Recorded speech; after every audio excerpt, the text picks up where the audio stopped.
লা শামসু ইয়ামবাগি লাহা আন তুদরিকাল কামার ওয়ালাল লাইলু সাবিকুন নাহার। আল্লাহ বলেন, পৃথিবীর মানব, সূর্য চন্দ্রকে আমি তার কক্ষপথে চালাই। সূর্য পূর্ব দিকে উদিত হয়ে পশ্চিম দিকে অস্ত যায়। সারাক্ষণ আমি আল্লাহর ইবাদত তাসবিহ তাহলিলে ব্যস্ত থাকে। সূর্য এক সেকেন্ড সময় পায় না আমি আল্লাহর সাথে নাফরমানি করবার, গুনাহ করবার এক সেকেন্ড সময় সূর্য পাইল না। এরপরেও বিনা অপরাধে আল্লাহ সূর্যকে ভাঙ্গিয়ে কেন জাহান্নামে দিলেন? আর জাহান্নামে দেওয়ার পরেও কি তাদের কোনো কষ্ট লাগবে না? মুফাসসিরিনে কেরাম ব্যাখ্যায় উল্লেখ করেন, পৃথিবীর মানব দিলের কান লাগায়া শোনো, ওই মাছ সমুদ্রের মধ্যে যে সকল মাছ বসবাস করে, ওই মাছগুলোকে আল্লাহ তাআলা সৃষ্টি করতে যায় বেশিরভাগ পানি দিয়া সৃষ্টি করেছেন। এ কারণে ওই মাছগুলো পানিতে বসবাস করতে পারে। মাছের কোনো ঠান্ডা লাগে না, সর্দি লাগে না, মাছের শ্বাস ফেলতে কোনো কষ্ট হয় না, কারণ মাছকে আল্লাহ বেশিরভাগ পানি দিয়া সৃষ্টি করেছেন। মুফাসসিরিন আরো বলেন, ঠিক তেমনিভাবে মানুষদেরকে তৈরি করতে যে আল্লাহ বেশিরভাগ মাটির অংশ লাগাইছেন। এ কারণে মানুষ মাটিতে বসবাস করতে পারে, মানুষের বেশি সমস্যা হয় না, মাটিতে বসবাস করলে তার কোনো আঘাত লাগে না। আল্লাহ রসুল বুঝাতে চায়, মাছকে আল্লাহ সৃষ্টি করতে যায় যেভাবে বেশিরভাগ পানি দিয়ে ব্যবহার করলেন, পানি দিয়ে বানাইলেন, এ কারণে পানিতে বসবাস করলে তার কোনো সমস্যা হয় না। মানুষকে সৃষ্টি করতে যায় যেভাবে বেশিরভাগ মাটি দিয়ে সৃষ্টি করলেন, মানুষ মাটিতে বসবাস করলে যেমন তার কোনো সমস্যা হয় না, ঠিক তেমনিভাবে সূর্য আর চন্দ্রকে আল্লাহ সৃষ্টি করতে যায় বেশিরভাগ আগুন দিয়ে সৃষ্টি করলেন। এ কারণে যদিও তাদেরকে জাহান্নামে ফালানো হয়, তবুও জাহান্নামের আগুন তাদের গায়ে স্পর্শও করবে না। কোরআনে কারিমের সূরাতুর রহমানের মধ্যে আল্লাহ তেলাওয়াত করছেন, কুল্লু মান আলাইহা ফান ওয়ায়াবকা ওয়াজহু রাব্বিকা দুল জালালি ওয়াল ইকরাম। আল্লাহ বলছেন ফান, সারা পৃথিবীতে যা দেখা যায় যা দেখা যায় না, এমন অনেক জিনিস আমাদের বাহিরে আছে যেগুলো আমরা এখনো দেখি নাই, নাই নাকি? এমন আল্লাহ বলেন যা দেখা যায় আর যা দেখা যায় না এমন কোনো জিনিস পৃথিবীতে নাই। কুল্লু মান আলাইহা ফান, সব ধ্বংস হয়ে যাবে, সব একদিন ধ্বংস হয়ে যাবে। থাকবে কি? আল্লাহ নিজে বলছেন, ওয়ায়াবকা ওয়াজহু রাব্বিকা দিল জালালি ওয়াল ইকরাম, শুধুমাত্র আমি আল্লাহ একা থাকবো। সুবহানাল্লাহ। এই জন্য মুহতারাম, আজকে আমাদের মূল আলোচনা হলো দুনিয়া একদিন ধ্বংস হয়ে যাবে। দুনিয়া একদিন, দুনিয়া যদি না থাকে, দুনিয়ার বাসিন্দা যে আমি থাকবো, আপনি বুঝেন নাই। আপনার ঘর যেখানে থাকেন ওটাই ধ্বংস হয়ে যাবে, আপনি কোথায় আর থাকবেনই। তো আমরা এই সূরাতুল কারিয়াটাকে বুঝতে গেলে আমরা সূরা কারিয়াটাকে দুইটা ভাগে আলোচনা করব। কয়টা ভাগে? আপনারা সবাই কেউ হয়তো জানেন, কেউ হয়তো জানেন না। পৃথিবী ধ্বংস করবার জন্য আল্লাহ পাক রব্বুল আলামিন একজন ফেরেশতা নিযুক্ত করে রেখেছেন। সে ফেরেশতার নাম হলো হযরত ইসরাফিল আলাইহিস সালাম।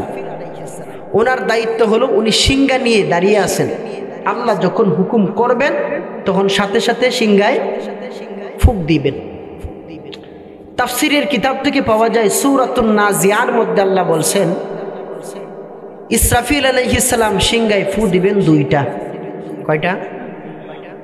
একটা হলো প্রথম সিংহার ফু আর একটা হলো দ্বিতীয় সিংহার ফু।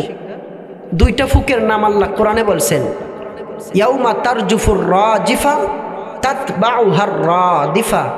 আল্লাহ বলেন প্রথম সিংহার ফুকের নাম হলো রাজেফা, দ্বিতীয় সিংহার ফুকের নাম হলো রাদিফা। প্রথম সিংহার ফুকের নাম রাজিফা, দ্বিতীয় সিংহার ফুকের নাম রাদেফা। এক একটা সিংহার ফুকের সময়সীমা চলবে লাগাতার, বাঁশি বাজতে থাকবে লাগাতার 6টি মাসের সমান। সুবহানাল্লাহ। কয়টি মাসের সমান? একটানা বাজতে থাকবে। তাফসীরের কিতাবে রাসূল আরো বলেন, সময় যত যাইতে থাকবে সিংহার ফুকের আওয়াজ তত বিকট হতে থাকবে। সময় যত যাইতে থাকবে দুনিয়ার যেই ফুক সিংহা আছে, বাঁশি আছে, এই বাঁশির ফুক দিলে কিছুক্ষণ পর আস্তে আস্তে এটা বাড়ে না কমে? দেখেন না মেলায় ব্যস্ত ছোট বাচ্চারা ফু দিয়া পরে উপরে ছাইরা দেয়, আস্তে আস্তে কমতে কমতে নিচে আইসা পড়ে। দুনিয়ার বাসীগুলোর সিস্টেম আওয়াজ আস্তে আস্তে কমে। আর ইসরাফিল আলাইহিস সালাম যে সিংহায় ফু দিবেন, ওই সিংহার বাসির আওয়াজ আস্তে আস্তে কয় মাস চলবে? 6 মাস। সিংহায় যে ফুটা দিবেন ওই সিংহাটা কি পরিমাণ বড়? সাহাবী রসুলকে জিজ্ঞাসা করলেন, রসুল এটা কি কোনো গাভীর শিং, কোনো মহিষের শিং, কোনো হরিণের শিং, নাকি অন্য কোনো, এর থেকেও ছোট নাকি আরো বড়? এর থেকেও ছোট নাকি আরো বড়? আল্লাহর নবী বলেন, সাহাবায়ে কেরাম, তোমার হাতের তালুর মধ্যে যদি একটা টিকটিকির ডিম রেখে দেওয়া হয়, টিকটিকি চিনেন আরুল? টিকটিকির একটা ডিম রেখে দিলে ব্যবধান হইবে যতটুক, ইসরাফিলের সিংহার সামনে 7 আকাশ 7 জমিন রেখে দিলে ব্যবধান হইবে ততটুক। জোরে বলেন। হাতের তালুতে টিকটিকির ডিম রেখে দিলে তালু অনুযায়ী হাতের আর ডিমের ব্যবধান হইবে যতটুক। নবীজি বলেন ওই 7 আকাশ 7 জমিনকে ওই ইসরাফিলের সিংহার সামনে রেখে দিলে ব্যবধান হইবে ততটুক। সুবহানাল্লাহ। ওই সিংহার মধ্যে ইসরাফিল ফু দিবে। তো প্রথম সিংহার ফুতে কি হবে যদি সময় কুলায় আজকে আলোচনা করব। দ্বিতীয় সিংহায় যদি সময় পাই তাহলে ঢুকবো ইনশাআল্লাহ। প্রথম সিংহার আলোচনা সূরা কারিয়ার প্রথম অংশে আল্লাহ আলোচনা করছেন। আল্লাহ বলেন, আল কারিয়াতু মাল কারিয়াতু ওয়া মা আদরাকা মাল কারিয়া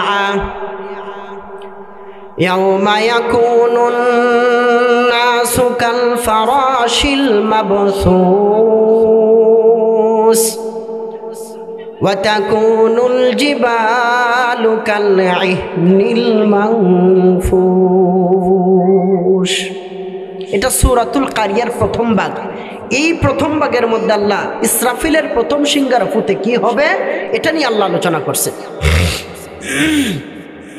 ইসরাফিলের সিংহার ফুতে কি হবে, কি ধ্বংস হবে, এটাকে আর যদি আমরা সহজে বুঝতে চাই তাহলে এটাকে আমরা 6টা ভাগে ভাগ করব।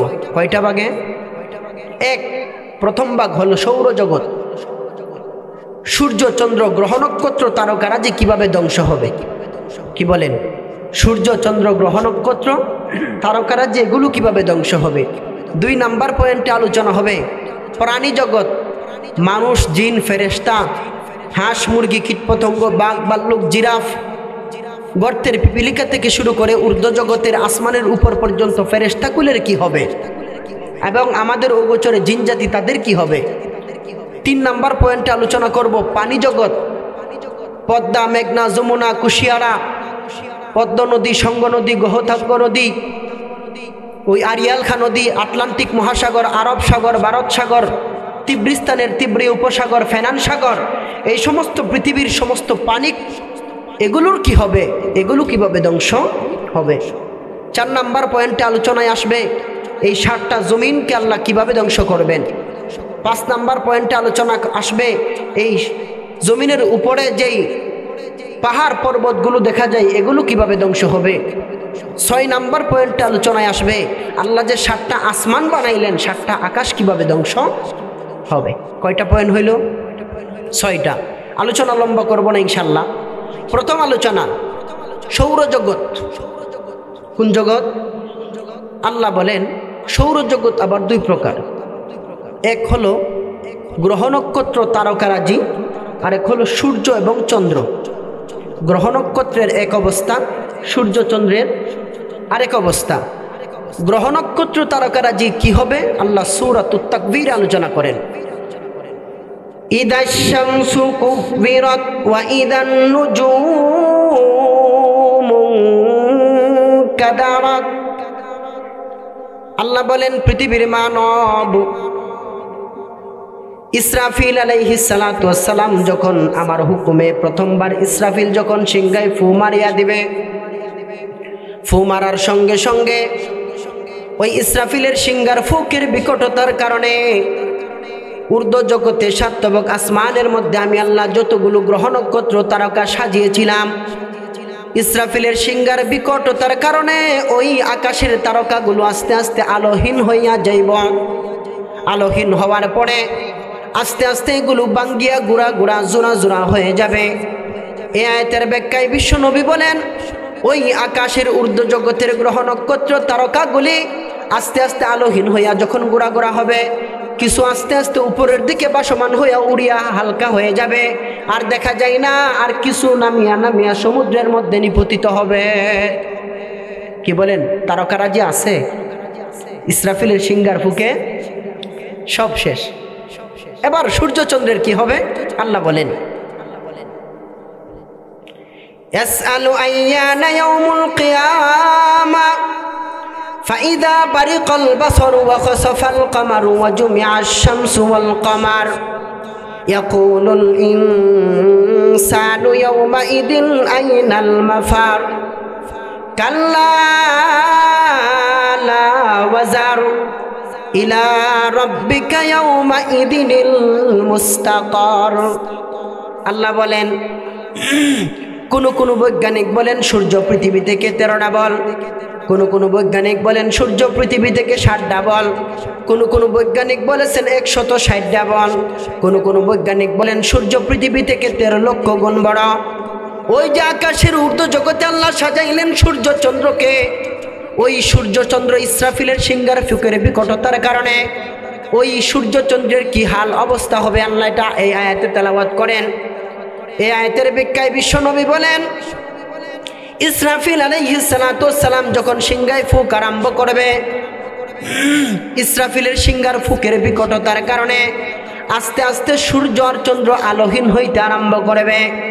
বিশ্বনবী বলেন, মায়ার উম্মত, ওই দিন দিনের 12টা আর রাতের 12টায় কোনো তফাৎ থাকবে না। রাতের অন্ধকার দিনের 12টার আলোর মধ্যে কোনো পার্থক্য থাকবে না। সূর্য আস্তে আস্তে আলোহীন হইয়া যাইবে। আলোহীন হইয়া আল্লাহর নবী আয়াতের ব্যাখ্যায় বলেন, সূর্য এবং চন্দ্র দুটোটাকে আল্লাহ ভাঙ্গিয়া 4টা টুকরা বানাইবেন।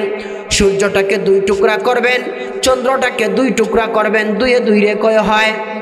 আল্লাহর নবী বলেন, 2 টুকরা করিয়া 4 টুকরা বানায়া আল্লাহ পাক রব্বুল আলামিন কিয়ামতের ময়দানে ওই সূর্য চন্দ্রকে জাহান্নামে প্রবেশ করাইবেন। কি বলেন? সূর্য চন্দ্র আছে, সূর্য চন্দ্র কি হয়ে গেল? এখন আপনারা প্রশ্ন করবেন, হুজুর সূর্যের কি অপরাধ, তাকে কেন জাহান্নামে দিবে? দ্বিতীয়ত, সূর্যকে জাহান্নামে দিলে সূর্যের কি আগুন লাগবে না? জাহান্নামের আঘাত লাগবে না? কষ্ট হবে না? কি বলেন? প্রশ্ন জাগে না? প্রশ্ন কয়টা? 1 নাম্বার হলো সূর্য চন্দ্রকে কেন জাহান্নামে দিবেন? দ্বিতীয়ত, দেওয়ার পরে তাদের কি কোনো কষ্ট হবে না? ব্যাখ্যায় লেখছে, লম্বা ইতিহাস, আমি আপনাদেরকে সহজে বলি। সূর্যের পূজা করে, বর্তমানে আপনারা দেখছেন মূর্তির পূজা করে এমন মানুষ আছে না নাই? মূর্তির পূজা করে, বর্তমানে যেমন মূর্তির পূজা করে, আমাদেরও গোচরে এমন অনেক বাসিন্দা আছে যারা সূর্যেরও পূজা করে। যখন সূর্য পূর্ব দিকে উদিত হয় তখন সূর্যের পূজা করে, সূর্য যখন মধ্য আকাশে আসে তখন সূর্যের পূজা করে, সূর্য যখন পশ্চিম আকাশে অস্ত যায় তখনও একবার সূর্যের পূজা করে। কিয়ামতের ময়দানে আল্লাহ পাক রব্বুল আলামিন বিশ্বনবী বলেন, ওই সমস্ত সূর্য পূজারীদেরকে দেখানোর জন্য বলবেন, তোরা যাদের ইবাদত করতে, তোরা যাদের পূজা করতে, তাদেরকেই আমি আল্লাহ জাহান্নামে দিলাম, তোরা কোথায় যাবে? কি বলেন? যারা সূর্যের পূজা করত, সূর্যকে আল্লাহ, তাদের মতো তো সূর্যই তাদের খোদা, তাদের খোদাকে আল্লাহ কোথায় দিলেন? কোথায় দিলেন?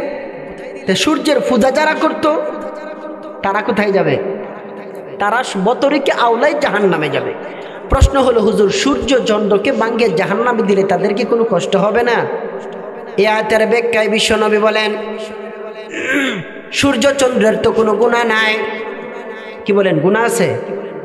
কোনোদিন গুনাহ করছে? আল্লাহ সূরাতুল ইয়াসিনের 39 নম্বর আয়াতে বলেন, ওয়াশ-শামসু তাজরি লিমুস্তাকাররিন লাহা যালিকা তাকদীরুল আজিজিল আলিম ওয়াল কমারা কদ্দারনাহু মানাজিলা হাত্তা আদা কাল উরজুনিল কদিম লাশ-শামসু ইয়ানবাগি লাহা আন তুদরিকাল কমার ওয়ালাল লাইলু সাবিকুন নাহার। আল্লাহ বলেন, পৃথিবীর মানব, সূর্য চন্দ্রকে আমি তার কক্ষপথে চালাই। সূর্য পূর্ব দিকে উদিত হয়ে পশ্চিম দিকে অস্ত যায়, সারাক্ষণ আমি আল্লাহর ইবাদত তাসবিহ তাহলিলে ব্যস্ত থাকে। সূর্য 1 সেকেন্ড সময় পায় না আমি আল্লাহর সাথে নাফরমানি করবার, গুনাহ করবার 1 সেকেন্ড সময় সূর্য পাইল না। এরপরেও বিনা অপরাধে আল্লাহ সূর্যকে ভাঙ্গিয়ে কেন জাহান্নামে দিলেন? আর জাহান্নামে দেওয়ার পরেও কি তাদের কোনো কষ্ট লাগবে না? মুফাসসিরিনে কেরাম ব্যাখ্যায় উল্লেখ করেন, পৃথিবীর মানব দিলের কান লাগায়া শোনো, ওই মাছ সমুদ্রের মধ্যে যে সকল মাছ বসবাস করে ওই মাছগুলাকে আল্লাহ তাআলা সৃষ্টি করতে যায় বেশিরভাগ পানি দিয়া সৃষ্টি করেছেন। এ কারণে ওই মাছগুলো পানিতে বসবাস করতে পারে, মাছের কোনো ঠান্ডা লাগে না, সর্দি লাগে না, মাছের শ্বাস ফেলতে কোনো কষ্ট হয় না, কারণ মাছকে আল্লাহ বেশিরভাগ পানি দিয়া সৃষ্টি করেছেন। মুফাসসিরিন আরো বলেন, ঠিক তেমনিভাবে মানুষদেরকে তৈরি করতে যে আল্লাহ বেশিরভাগ মাটির অংশ লাগাইছেন। এ কারণে মানুষ মাটিতে বসবাস করতে পারে, মানুষের বেশি সমস্যা হয় না, মাটিতে বসবাস করলে তার কোনো আঘাত লাগে না। আল্লাহ রসুল বুঝাতে চায়, মাছকে আল্লাহ সৃষ্টি করতে যায় যেভাবে বেশিরভাগ পানি দিয়ে ব্যবহার করলেন, পানি দিয়ে বানাইলেন, এ কারণে পানিতে বসবাস করলে তার কোনো সমস্যা হয় না। মানুষকে সৃষ্টি করতে যায় যেভাবে বেশিরভাগ মাটি দিয়ে সৃষ্টি করলেন, মানুষ মাটিতে বসবাস করলে যেমন তার কোনো সমস্যা হয় না, ঠিক তেমনিভাবে সূর্য আর চন্দ্রকে আল্লাহ সৃষ্টি করতে যায় বেশিরভাগ আগুন দিয়ে সৃষ্টি করলেন। এ কারণে যদিও তাদেরকে জাহান্নামে ফালানো হয় তবুও জাহান্নামের আগুন তাদের গায়ে স্পর্শও করবে না। কি বলেন? শুধুমাত্র যারা পূজা করে তাদেরকে বোঝানোর জন্য আল্লাহ সূর্য আর চন্দ্রকে কোথায় দিলেন? তারকা আছে? হ্যাঁ, নাই। সূর্য চন্দ্র আছে? নাই। এবার আসেন প্রাণী জগৎ, হাঁস মুরগি কীট পতঙ্গ বাঘ ভাল্লুক মানব দানব জিন ইনসান ফেরেশতাকুল, তাদের কি হবে? তাদের কি হবে? ইসরাফিলের শিঙ্গা যখন প্রথমবার ফু দিয়া দিবে, ইসরাফিলের শিঙ্গায় মানুষের অবস্থাটা কি হবে? আল্লাহ কোরআনে বলছেন সূরা কারিয়া, আল কারিয়াতু মাল কারিয়াতু ওয়া মা আদরাকা মাল কারিয়া ইয়াউমা ইয়াকুনুন নাসু কাল ফারাশিল মাবসুস। আল্লাহ বলেন, পৃথিবীর মানব আমার ইসরাফিলের সিংহার বিকটতার কারণে সমস্ত মানুষ দিশেহারা পাখির নেই দিশেহারাইব। দুস্থ দিশেহারা পাখি আবার কাকে বলে?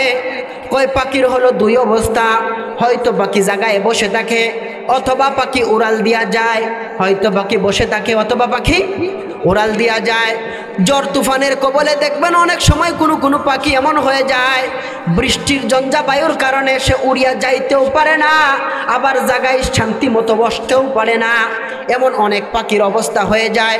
আল্লাহর রসুল বলেন এই আয়াতের ব্যাখ্যায়, কিয়ামতের ময়দানে ওই ইসরাফিলের সিংহার প্রথম ফুকের বিকটতার কারণে সিংহার ফুকের আওয়াজ চলতেছে, সময় অতিবাহিত হইতেছে, আস্তে আস্তে বিকটতা বাড়তেছে, মানুষ দিশেহারা পাখির নয় দিশে হারাইব। কেমন দিশে হারাইব? মানুষের ঘরে শান্তি লাগে না, এলাকায় শান্তি লাগে না, বাহিরে শান্তি লাগে না, ঘরেও শান্তি লাগে না, বন্ধু বান্ধবদের সঙ্গে মেলায় ছিল সেখানেও শান্তি লাগে না। সবাই বলবে ঘরে বন্দরে শান্তি নাই, এবার চলো সবাই মিলিয়া মাঠে চইলা যায়। তাফসীরের কিতাবে মুফাসসিরিনে কেরাম উল্লেখ করেন, আল্লাহর নবী বলেন মাঠে দাঁড়াইবে, মাঠের ময়দানে গিয়ে দেখবে আরেক বেহাল অবস্থা। তাকায় দেখবে পৃথিবীতে যত পাখি ছিল সমস্ত পাখি কুল তাদের মাথার উপরে আইসা উড়াল দিতেছে, সমস্ত পাখি মাঠে ময়দানে আইসা তাদের উপরে জাপ করে বসে আছে।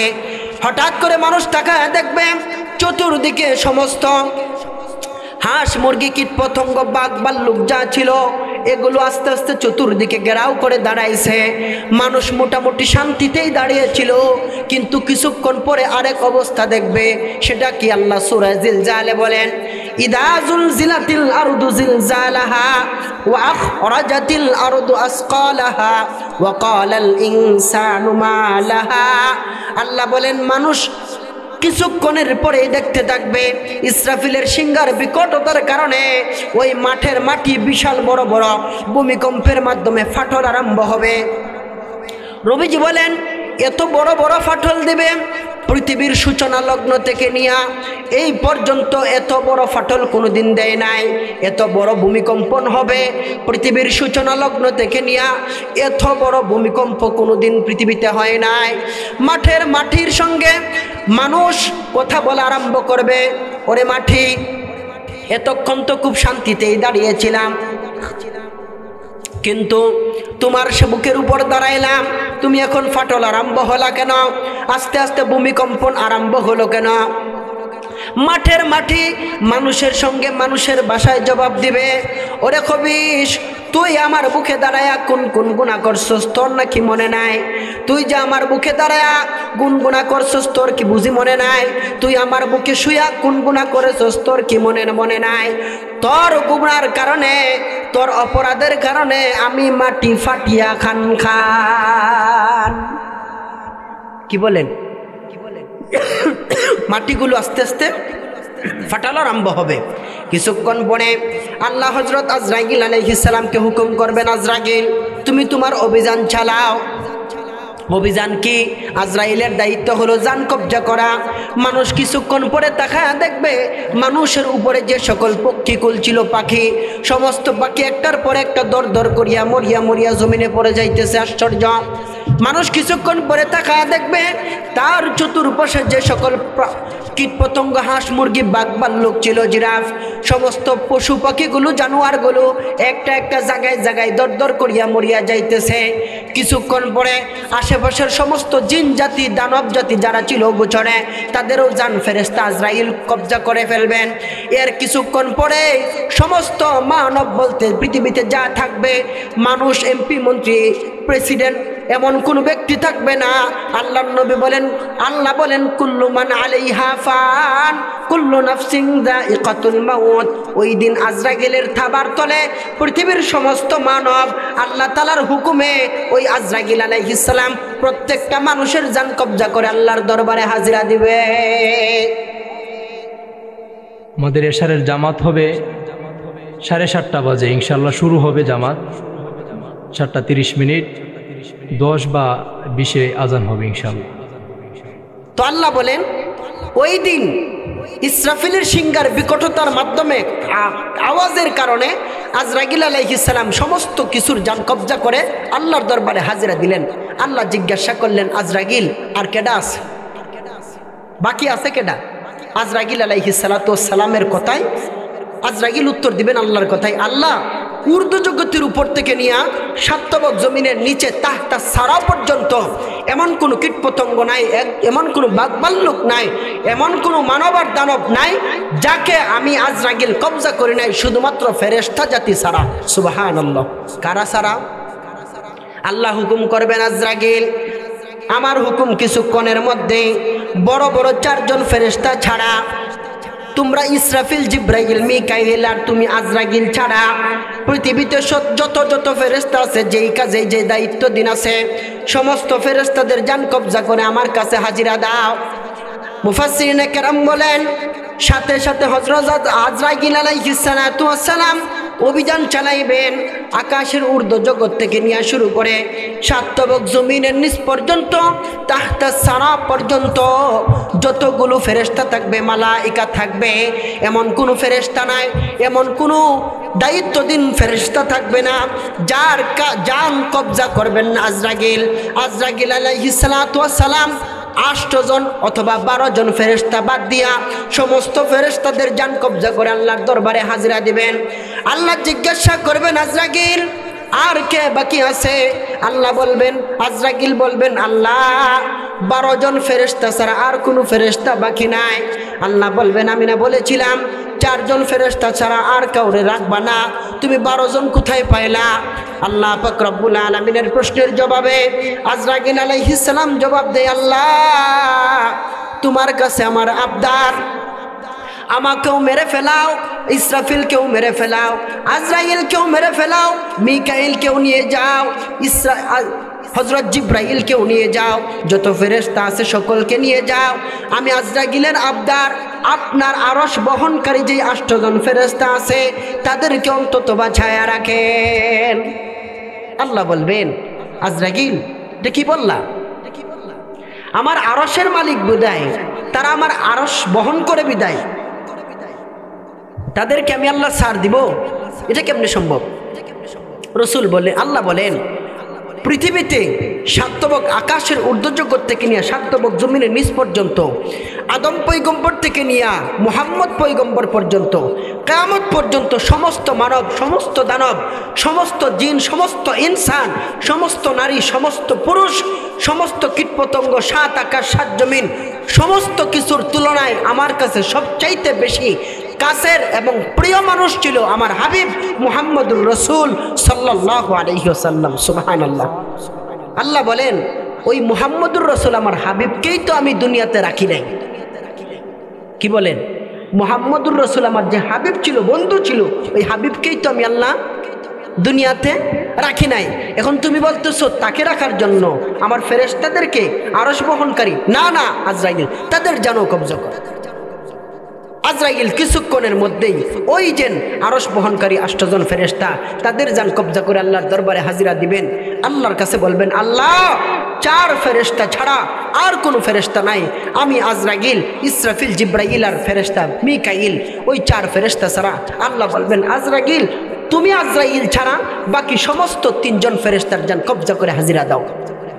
সাথে সাথে আজরাইল হুকুম পালন করবেন, বাকি 3 জন ফেরেশতার জান কবজা করে আল্লাহর কাছে হুকুম হাজিরা দিবেন। বলবেন, আল্লাহ আমি আজরাইল আর আপনি আল্লাহ ব্যতীত পৃথিবীতে আর কেউ নেই। আল্লাহ বলবেন, কুল্লু মান আলাইহা ফান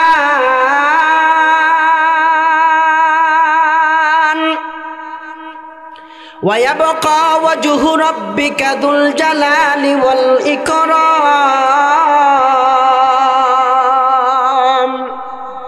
আল্লাহ বলেন, আজরাইল আমি আল্লাহ পৃথিবীতে মুহাম্মদকে পাঠায় হুকুম জারি করেছিলাম।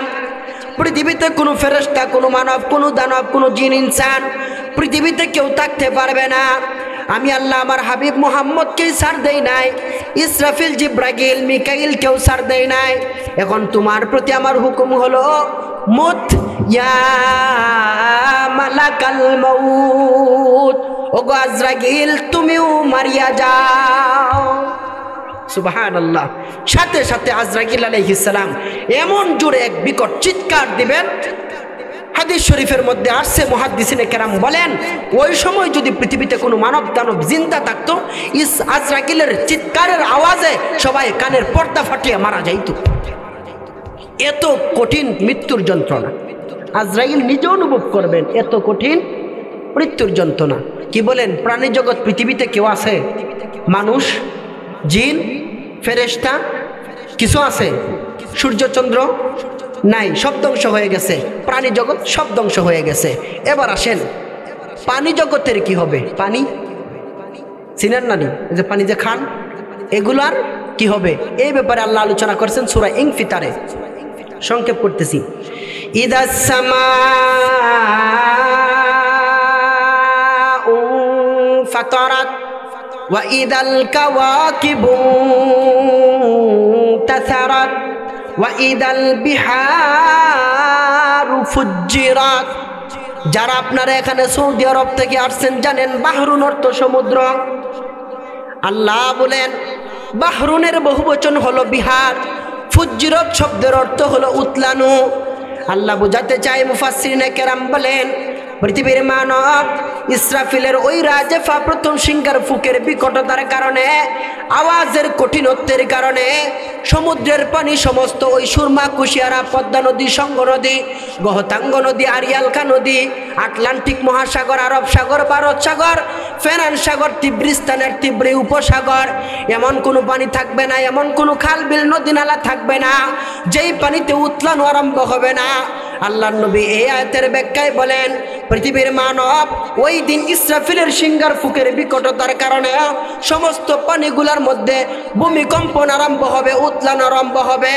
ওই দিন মিষ্টি পানি আর নমক পানির মধ্যে কোনো তফাৎ থাকবে না, লোনা পানি আর তিতা পানির মধ্যে কোনো পার্থক্য থাকবে না, সাদা পানি আর ময়লা পানির মধ্যে কোনো তফাৎ থাকবে না। নবীজি আরো বলেন, সেই দিন ওই নালার পানি খালে যাবে, খালের পানি বিলে যাবে, বিলের পানি জিলে যাবে, জিলের পানি নদীতে যাবে, নদীর পানি সাগরে যাবে।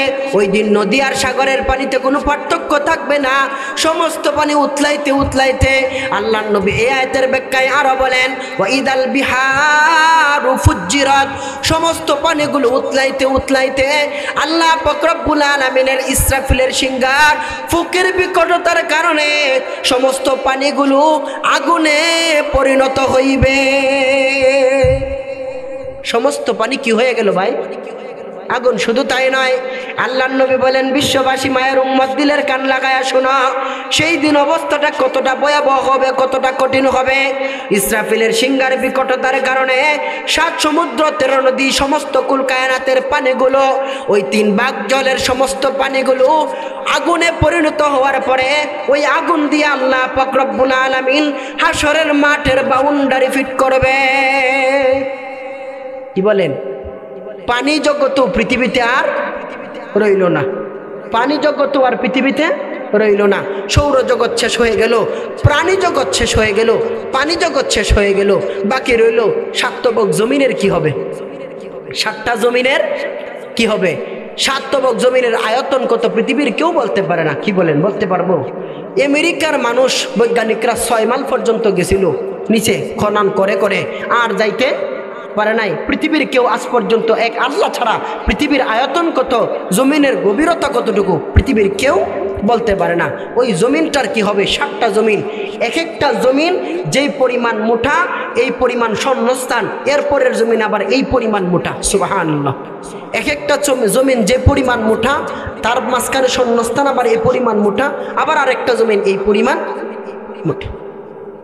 আল্লাহ বলেন, ইদা জুলজিলাতিল আরদু জিলজালাহা ওয়া আখরাজাতিল আরদু আসকালাহা ওয়া ক্বালাল ইনসানু মা লাহা। আল্লাহ বলেন, ইসরাফিলের সিংহার বিকটতার কারণে ওই 7 তবক জমিনের মধ্যে ভূমিকম্প আরম্ভ হবে। এমন ভূমিকম্প হবে পৃথিবীর সূচনা লগ্ন থেকে নিয়ে পৃথিবীতে এমন ভূমিকম্প কোনোদিন হয় নাই। এমনভাবে ফাটল আরম্ভ হবে পৃথিবীর সূচনা লগ্ন থেকে নিয়ে পৃথিবীর জমিনে কোনোদিন এমন বড় বড় ফাটল দেয় নাই। আমরা সাগর ভাঙতে দেখেছি, নদীর খাল বিল ওই তীর ভাঙতে দেখেছি, কিন্তু এমন ফাটল দিবে যেই ফাটল পৃথিবীর কেউ দেখে নাই। আল্লাহ বলেন, ফাইদা নুফিখা ফিস সূরি নাফখাতু ওয়াহিদা ওয়া হুমিলাতিল আরদু ওয়াল জিবালু ফাদুক্কাতা দাক্কাতাও ওয়াহিদা ফায়াউমা ইযিন ওয়াকাআতিল ওয়াকিআ। আকাফিলের সিংহারে বিকটতার কারণে 7 তবক জমিনের ভিতরে যতগুলো সম্পদ আছে, কেরোসিন, খনিজ সম্পদ, পদার্থ, স্বর্ণ রূপার খনি, সমস্ত সম্পদগুলো আস্তে আস্তে উপরের দিকে ফাটল দিয়ে উঠতে থাকবে। জমিন তখন একেবারে হালকা হয়ে যাবে। ওই জমিনের মধ্যে নিচে কোনো সম্পদ থাকবে না, জমিনের নিচে কোনো খনিজ পদার্থ থাকবে না। জমিনটা পুরাটা ইসরাফিলের সিংহার বিকটতার আওয়াজের কারণে, কঠিনতার কারণে জমিন পুরাটা মাটি থেকে তামাই পরিণত হইব। 7 তবক জমিন রইল কিচ্ছু নাই। এই 7 তবক জমিন ভাঙ্গি আল্লাহ হাশরের মাঠের কায়েম করবেন।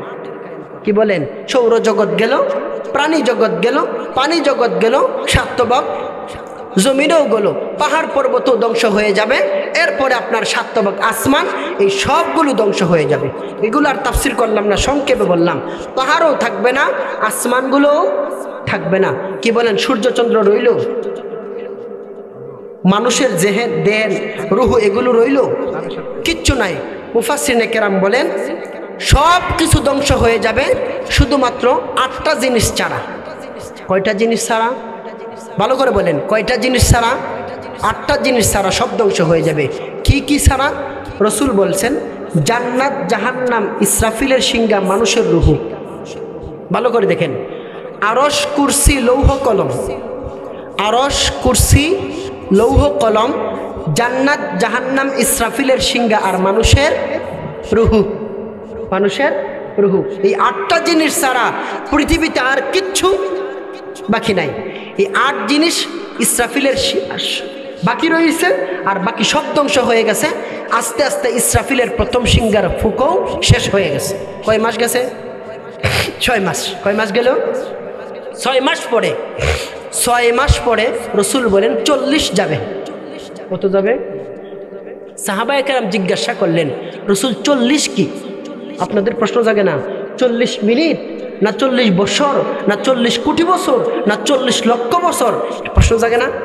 রসুল সাহাবায়ে কেরামকে বলেন, সাহাবিরা, আল্লাহ আমাকে শুধু 40 জানাইছেন। ইসরাফিলের প্রথম সিংহার ফুকের পরে 40 যাবে, এরপর আল্লাহ নতুন করে সব আবার সৃষ্টি করবেন। সুবহানাল্লাহ। কত যাবে? 40 যাবে। 40 যাওয়ার পরে নতুন করে আল্লাহ 7 তবক আসমান ভাঙ্গি আল্লাহ একটা আসমান বানাইবেন। কয়টা আসমান? একটা আসমান। বর্তমান আকাশে গেট আছে, গেইটে পাহারাদারি ফেরেশতা আছে, প্রহরী আছে, দেহরক্ষী আছে, কিন্তু ওই দিন যে একটা আকাশ বানাইবেন, এই আকাশে কোনো গেট থাকবে না, কোনো ফাটল থাকবে না, কোনো পাহারাদারও থাকবে না। এরপরে এই একটা আকাশের মধ্যে আল্লাহ একটা সূর্য বানাইবেন। সুবহানাল্লাহ। কয়টা সূর্য? বর্তমান সূর্য থেকে 69 গুণ পাওয়ার বেশি দিবেন। বর্তমান সূর্য থেকে 69 গুণ পাওয়ার বেশি দিবেন, দিয়া সূর্য নির্মাণ করবেন। বর্তমান সূর্যটা 9 কোটি 30 লক্ষ মাইল উপরে। কত উপরে? 9 কোটি 30 লক্ষ মাইল উপরে। রসুল বলেন সেই দিনের সূর্যটাকে আল্লাহ সর্বোচ্চ 1 মাইল উপরে দিয়ে দিবেন। সুবহানাল্লাহ। কয় মাইল উপরে দিবেন বাজান? 1 মাইল উপরে। এরপরে ওই আকাশের উপর আল্লাহ মেঘমালা তৈরি করবেন। কি তৈরি করবেন? মেঘমালা তৈরি করবেন। দ্বিতীয় ফুকি দিয়ে দিছে? দিয়ে দিছে? দেন নাই, দিছে না এখনো। এরপর আল্লাহ নতুন করে 7 তবক জমিন ভাঙ্গি আল্লাহ একটা জমিন বানাইবেন। বর্তমান জমিনে খাল আছে, বিল আছে, নদী নালা আছে, পাহাড় পর্বত আছে, উঁচা নিচা আছে, টিলা আছে। কি বলেন? মাখাল্লা নাই? উঁচা নিচা আছে, লাল মাটি আছে, সাদা মাটি আছে, কালো মাটি আছে, বিভিন্ন রঙের মাটি আছে, উঁচা নিচা আছে। আল্লাহর নবীকে আল্লাহ বলেন সূরা তাহার 107 নম্বর আয়াতে, লা তারা ফিহা আইওয়াজা ওয়ালা আমতা, ওই দিনের নতুন জমিন জাল্লা একটা বানাইবেন, ওই জমিনে কোনো উঁচা নিচা থাকবে না, পাহাড় পর্বত থাকবে না, খাল বিল থাকবে না, নদী নালা থাকবে না, একেবারে সমতল জমিন আল্লাহ তৈরি করবেন। কয়টা? একটা। নতুন জমিনের নিচে প্রত্যেকটা মানুষের মেরুদণ্ডের হাত থেকে একটা একটা করে নতুন দেহ বানাইবেন। সুবহানাল্লাহ। কেন নিচে বানাইবেন? জমিনের, নতুন জমিনের নিচে দেহগুলো রাখবেন। এতটুকু প্রস্তুতির পরে দেহ নতুন না পুরাতন? নতুন। রুহু, রুহু রুহু কি পুরাতন না? রুহু কি আগেরটা ধ্বংস হয়েছিল? হয় নাই। একটা জায়গায় আল্লাহ হেফাজতে রেখে দিয়েছিলেন। এই 40-এর পরে এই কতগুলো জিনিস বানায় আল্লাহ রুহুগুলোদেরকে হুকুম করবেন, সমস্ত রুহু তোমরা তোমাদের আসন গ্রহণ করো। সুবহানাল্লাহ। আসন কি? মুহাদ্দিসিনে কেরাম লেখছেন, সমস্ত রুহুদের জন্য এক একজন ব্যক্তির নামে নামে ইসরাফিলের সিংহার মধ্যে একটা একটা ছিদ্র তৈরি করছেন। সুবহানাল্লাহ। এবার বুঝেন আদম পয়গম্বর থেকে কিয়ামত পর্যন্ত কি পরিমাণ মানুষ আসবে, আর কি পরিমাণ ছিদ্র হবে, আর সিংহাটা কি পরিমাণ বড় হবে। কথা কি বুঝাইতাম পারছি? এতটুকু প্রস্তুতির পরে আল্লাহ সমস্ত রুহুদেরকে বলবেন তোমরা তোমাদের আসন গ্রহণ করো। আসন কি?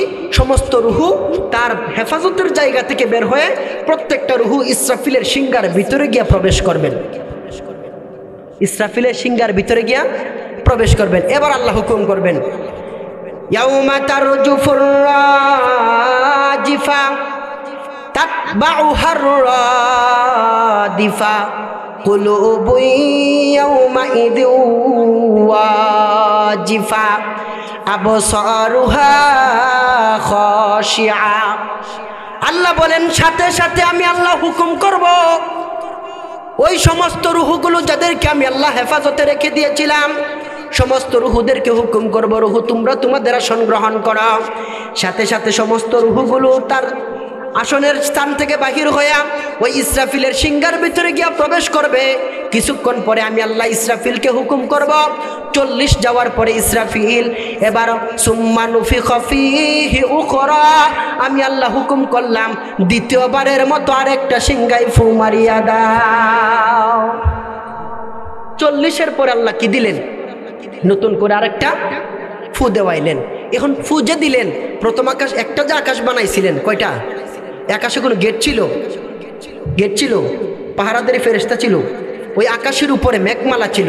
আল্লাহ বলেন ইয়াউমা তাশাক্কাকুস সামাউ বিল গামাম ওয়া নুজ্জিলাল মালাইকাতু তানজিলা। আল্লাহ বলেন বিশ্ববাসী মায়ের উম্মত দিলের কান লাগায় শোনো, ইসরাফিলের দ্বিতীয় সিংহার ফুকের বিকটতার কারণে সময় হবে একটা না 6টি মাসের সমান। এই ফুকের বিকটতার কারণে একটা আকাশ আল্লাহ বানাইছিল, আকাশে কোনো গেট ছিল না, কোনো পাহারাদারি প্রহরী ছিল না, ফেরেশতা ছিল না। ইয়াউমা তাশাক্কাকুস সামাউ বিল গামাম।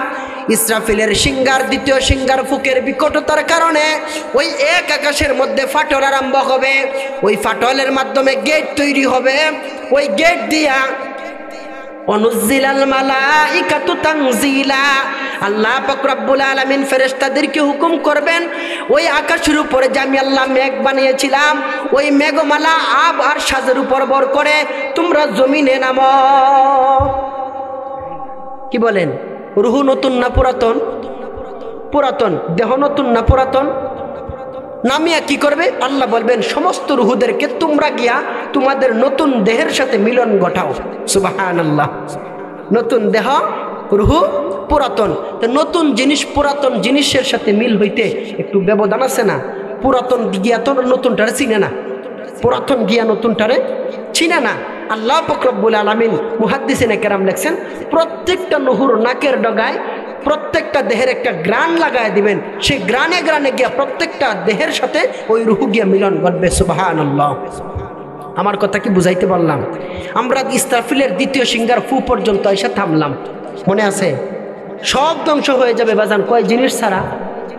কথা বলেন, কয় জিনিস ছাড়া? কি কি? আরশ, কুরসি, লৌহ কলম, জান্নাত, জাহান্নাম, ইসরাফিলের সিংহা, মানুষের রুহু, কিছুই থাকলো না, সবই তো ধ্বংস হয়ে গেল। তে কার জন্য করলেন বাড়ি গাড়ি, মেল ফ্যাক্টরি? আপনার আব্বাও ছিল কতদিন আগে, তিনি নাই। আপনার দাদা ছিল কিছুদিন আগে, কেউ নাই। সবই যখন চলে গেল, এখান থেকে আপনার একটা শিক্ষা হলো, আমি আব্দুর রহমান, আমি আব্দুল করিম, আমি আব্দুল জব্বার, আমি মোহাম্মদ, আমি আহমদ, আমিও একদিন, কি বলেন, আমিও একদিন থাকবো না, আমাকে চিরবিদায় নিতে হবে। এজন্য মুহতারাম হাজরিন, এই কথাটা বিবেকে